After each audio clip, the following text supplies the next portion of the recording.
At the G20 today in Osaka, South Korean President Moon Jae-in called for member nations to work together to respond to the challenges they face, which include not only trade itself, but the risks created by trade conflict and instability in financial markets. These challenges, he said, can only be overcome through joint efforts by the G20. Our Park Hee-jun files this report from Osaka. President Moon Jae-in has called on the G20 to step up their efforts in countering the unwanted side effects of the raging U.S. China trade war. He said this at a G20 session on the global economy, trade, and investment on Friday. The global trade dispute dominated the discussions as the meeting came at a time when the international community struggles to find answers to growing economic uncertainties caused by the trade conflicts. The expansion of trade wars and trade protectionism has also led the IMF and OECD to lower their economic growth forecasts for the global economy.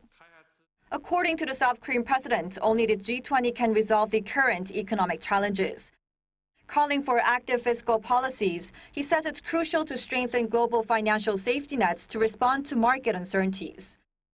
He added that the IMF needs to acquire sufficient loan capacities to minimize the damage when risk escalates, and each country needs to help stabilize the financial market by better managing the foreign exchange market.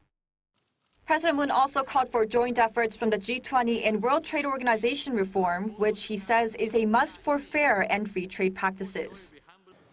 Also at the session, President Moon shared his government's efforts to create a people-centered and inclusive economy. He said that as a result of related policies during his first 2 years in office, South Korea was able to achieve a gross national income of $30,000 a year and launched the world's first 5G network.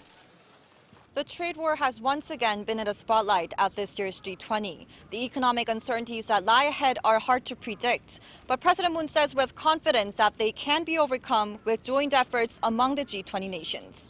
Park Hee-jun, Arirang News, Osaka.